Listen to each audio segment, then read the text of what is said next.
Shalom Aleihim, saudara-saudara yang dikasihi Tuhan, dimanapun saudara berada. Rumah Tuhan adalah rumah kita. Kiranya kita siap bukan hanya untuk merenovasi gereja, tetapi juga mentransformasi hati kita oleh firman Tuhan. Bilangan 21 ayat 4 sampai dengan 9. Setelah mereka berangkat dari Gunung Hor, berjalan ke arah laut Teberau untuk mengelilingi tanah Edom, maka bangsa itu tidak dapat lagi menahan hati di tengah jalan. Lalu mereka berkata-kata melawan Allah dan Musa, "Mengapa kamu memimpin kami keluar dari Mesir, supaya kami mati di padang gurun ini? Sebab di sini tidak ada roti dan tidak ada air, dan akan makanan hambar ini kami telah muak." Lalu Tuhan menyuruh ular-ular tedung ke antara bangsa itu yang memagut mereka, sehingga banyak dari orang Israel yang mati. Kemudian datanglah bangsa itu mendapatkan Musa dan berkata, "Kami telah berdosa, sebab kami berkata-kata melawan Tuhan dan engkau. Berdoalah kepada Tuhan, supaya dijauhkannya ular-ular itu daripada kami." Lalu Musa berdoa untuk bangsa itu. Maka berfirmanlah Tuhan kepada Musa, "Buatlah ular tedung, dan taruhlah itu pada sebuah tiang. Maka setiap orang yang terpagut, jika ia melihatnya, akan tetap hidup." Lalu Musa membuat ular tembaga dan menaruhnya pada sebuah tiang. Maka jika seorang dipagut ular dan ia memandang kepada ular itu, tetaplah ia hidup. Saudara, banyak bersyukur, kurangi mengeluh. Mungkin kita pernah mendengar keluhan seperti ini. Mengapa setiap hari makanannya kok kayak gini terus? Mengapa makanannya nggak ganti yang lain? Sementara ada orang yang untuk makan aja susah. Sementara kita masih bisa memilih mana makanan yang enak dan tidak enak. Ada juga yang mungkin berkata, "Mengapa setiap hari usaha sepi dan makin sulit, dapatnya sedikit lagi?" Sementara ada orang yang jangankan dapat hasil, cari pekerjaan aja nggak dapat. Sementara kita masih punya usaha dan pekerjaan, walaupun sepi dan sulit. Mungkin juga kita pernah mendengar ada orang yang berkata begini, "Mengapa saya tidak seperti tetangga sebelah? Kok rasanya hidupnya serba cukup, serba enak, semuanya ada." Sementara ada tetangga lain lagi yang jauh lebih susah daripada kita. Kerja hari itu, dimakan hari itu juga, dan hari esok masih tidak tahu apa yang akan dimakan. Saudara, tantangan demi tantangan, persoalan demi persoalan harus dihadapi umat pada masa itu. Mereka harus berhadapan dengan raja negeri Arad. Awalnya mereka kalah, namun karena penyertaan dan kesetiaan Tuhan, umat berhasil mengalahkan musuhnya. Melihat hal ini, saudara, sudah selayaknya umat itu makin percaya kepada Tuhan, makin percaya kepada pertolongan Tuhan, makin percaya kepada kesetiaan Tuhan. Namun yang terjadi justru sebaliknya. Di dalam ayat yang kelima dikatakan, mereka berkata-kata melawan Allah dan Musa. Sengaja melawan Allah dengan kata-kata, "Mengapa kamu memimpin kami keluar dari Mesir, supaya kami mati di padang gurun ini? Sebab di sini tidak ada roti dan tidak ada air, dan akan makanan hambar ini kami telah muak." Padahal Allah sudah menolong, padahal Allah sudah menyertai, padahal mereka sudah menikmati bagaimana air yang pahit itu dirubah menjadi manis, bagaimana mereka bisa makan daging, bagaimana mereka bisa makan roti. Namun mereka justru berkata-kata melawan Allah. Mereka kembali mengeluh kembali menggerutu, kembali melawan Allah dan Musa, seolah-olah Allah sama sekali tidak memperhatikan dan menyertai mereka. Coba perhatikan hidup kita, saudara.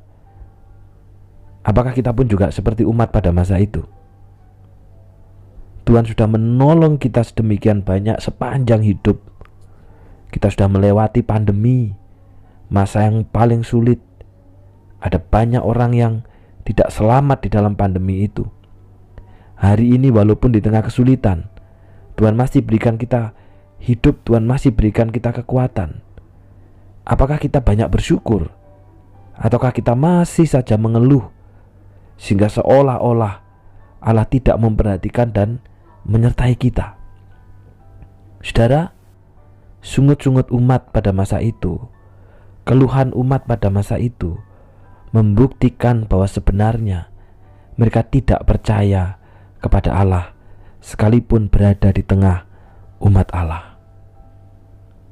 Karena itu, saudara, Allah murka dan mengirim ular-ular beracun untuk membinasakan umatnya sehingga banyak yang mati. Apabila hatinya sudah tidak mau percaya, mau disertai, mau ditolong, mau dikasih mujizat kayak apapun juga, akan tetap mengeluh dan tidak pernah bersyukur. Karena apa? Intinya adalah tidak percaya. Sebaliknya kalau kita percaya, saudara, sesusah apapun, sesulit apapun, seberat apapun, bahkan seolah tidak ada jalan, kita akan tetap mampu bersyukur karena kita punya iman dan kepercayaan.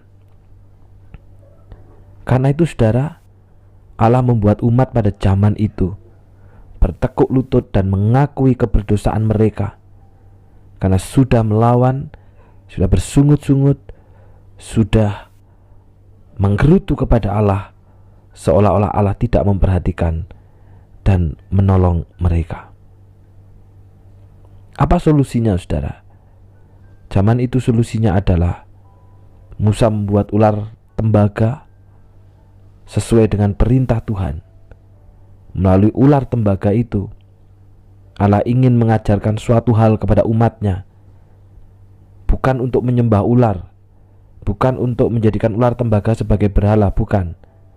Tapi untuk mengajarkan kepada umatnya bahwa berkat, keselamatan, dan kehidupan itu dapat diperoleh karena percaya kepada Allah. Bagaimana dengan kita? Seberapa banyak kita bersyukur? Mana yang lebih banyak kita lakukan dalam satu hari? Bersyukur ataukah mengeluh? Saudara, lebih mudah memang bagi kita bersyukur ketika kita mendapatkan segala yang diinginkan.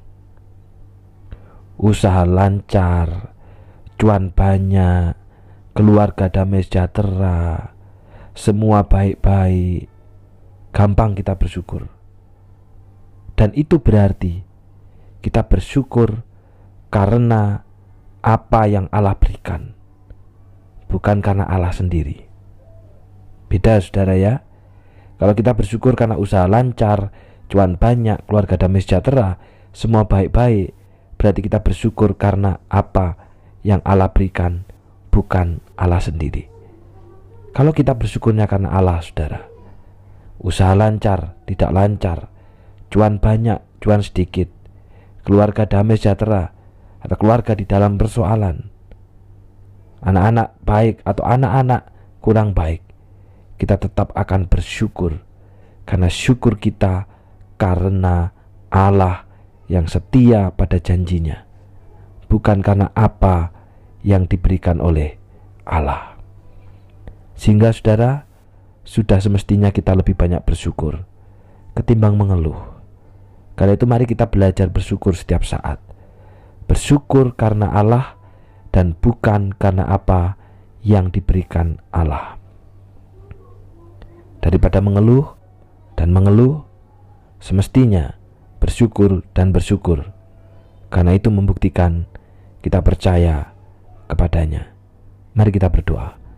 Bapa yang di surga, firman-Mu hari ini indah, mengajar dan mengingatkan kepada kami betapa kami harus bersyukur, lebih banyak bersyukur, bukan mengeluh. Karena syukur kami karena Allah, bukan karena apa yang diberikan Allah.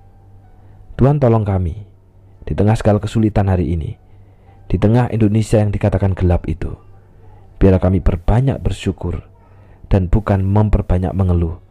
Karena dengan bersyukur berarti kami membuktikan bahwa kami sungguh-sungguh percaya kepada Engkau. Berdoa untuk kedua saudara kami, Bapak Zakaria Lukman. Tuhan, kiranya Engkau mengajar juga bersyukur. Kebaikan Tuhan, kemurahan Tuhan telah dirasakan oleh Bapak Lukman, sehingga bila hidupnya dipenuhi dengan ucapan syukur. Tuhan, jagai kesehatan, kekuatannya dan imannya. Demikian juga untuk Alden Abednego, orang muda ini Bapa. Tuhan sertai, Tuhan tolong, Tuhan pimpin. Tuhan tunjukkan hidup di dalam jalannya Allah, dan bila hidupnya penuh dengan ucapan syukur dan bukan penuh dengan keluhan dan keluhan.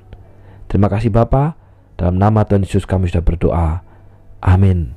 Selamat ulang tahun untuk Bapak Zakaria Lukman dan juga saudara Alden Abednego. Perbanyak bersyukur dan kurangi mengeluh. Tuhan memberkati.